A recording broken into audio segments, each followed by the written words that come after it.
Motion के सबसे निचले हिस्से को रेक्टम कहते हैं और उसके जब रेक्टल कैंसर के ट्रीटमेंट और सर्जरी की बात आती है तो सबसे अहम सवाल जो पेशेंट और उसके रिलेटिव का रहता है वो ये रहता है कि पेट की थैली पेट पर आएगी कि नहीं, मोशन का रास्ता पेट पर बनेगा कि नहीं, और अगर बनेगा वो टेम्परेरी रहेगा, परमानेंट रहेगा, और अगर टेम्परेरी रहेगा तो कितने समय तक रहेगा और इसे कब और कैसे हटाया जाएगा।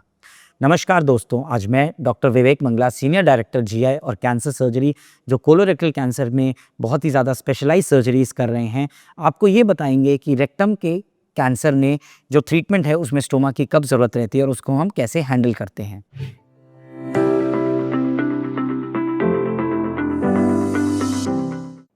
स्टोमा क्या है? स्टोमा एक इंटेस्टाइन का पार्ट है जिसको कि पेट पर निकाल दिया जाता है ताकि थोड़े समय के लिए या हमेशा के लिए मोशन पेशेंट का नीचे से बजाय दूसरे रास्ते से आए। कभी कभी बहुत ही नीचे के रास्ते में कैंसर होने से परमानेंट स्टोमा, जिसको कोलोस्टमी भी बोलते हैं, परमानेंट कोलोस्टमी भी बोलते हैं, उसकी ज़रूरत हो सकती है।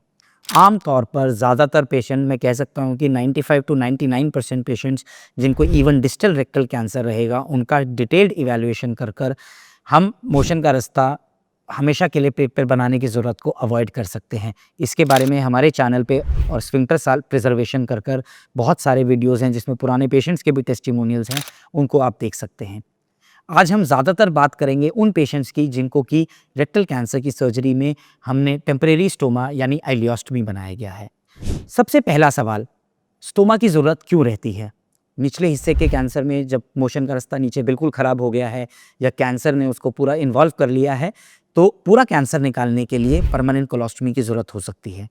कुछ पेशेंट्स जिनको कि पहले कीमो रेडिएशन दिया गया है, उन पेशेंट्स में जब कैंसर का सर्जरी करते हैं वहाँ का, तो ऊपर के हिस्से को नीचे से जोड़ा जाता है ताकि उस पार्ट को हीलिंग के लिए कुछ वक्त मिले, जो कि रेडिएशन के बाद हीलिंग पे इम्पैक्ट हो सकता है। तो उस स्थिति में डॉक्टर्स, ताकि वहाँ पर मोशन ना जाए और हीलिंग प्रमोट हो, जल्दी हो, उसके लिए मोशन के रास्ते को एक तरफ पेट पर बना देते हैं, जिसको आइलियोस्टमी बोलते हैं। आमतौर पे ये टेम्परेरी रहती है आइलियोस्टमी। टेम्परेरी आइलियोस्टमी का क्या मतलब है? टेम्परेरी आइलियोस्टमी का मतलब है कि डॉक्टर्स एक बार जब पहला बार कैंसर का ऑपरेशन करेंगे तो लैट्रिन का रास्ता पेट पर निकाल देंगे, जिसको स्टोमा बैग की मदद से बहुत अच्छे से हैंडल किया जा सकता है। इसके बाद अगर पेशेंट्स को कीमोथेरेपी होना है वो अपना कीमोथेरेपी करते हैं। अगर उनका कीमोथेरेपी कंप्लीट हो चुका है तो 4 से 6 हफ्ते, कभी कभी 14 दिन के बाद भी इस रास्ते को एक छोटा सा वहीं पे लोकस साइट ऑपरेशन कर वापस अंदर डाल दिया जाता है इंटेस्टाइन को, और नॉर्मल रास्ता बहाल हो जाता है, पेशेंट को नॉर्मल रास्ते से मोशन आने लगता है। जो ज़रूरी चीज़ समझने की है वो ये है कि बहुत बार रेक्टल कैंसर के पेशेंट्स रहते हैं जिनको कि अर्ली डायग्नोसिस हो जाता है स्टेज 1 या 2 में।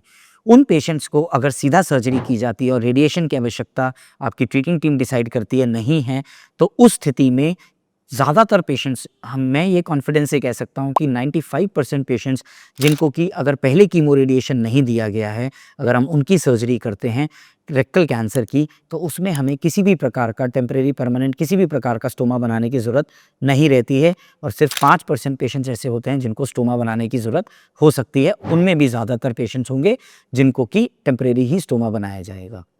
तो दोस्तों, इस वीडियो में मैंने आपको बताया कि हमें रेक्टल कैंसर की सर्जरी में स्टोमा की कब ज़रूरत रहती है, उसका क्या फ़ायदा है, क्यों डॉक्टर्स इसकी सलाह देते हैं, इसको बाद में कैसे हैंडल किया जाता है, इसको कैसे हटाया जाता है। साथ ही साथ मैंने ये भी बताया आपको कि इसको ऑपरेशन के बाद कब हटाया जाता है। यदि आप या आपके कोई प्रियजन रेक्टल कैंसर का ट्रीटमेंट करा रहे हैं या उसका बीमारी का डायग्नोसिस हुआ है, तो आप अपॉइंटमेंट डेस्क नंबर्स जो डिस्क्रिप्शन में दिए गए हैं उनके माध्यम से हम तक पहुंच सकते हैं। हमें आपकी मदद करने में बहुत खुशी होगी। धन्यवाद।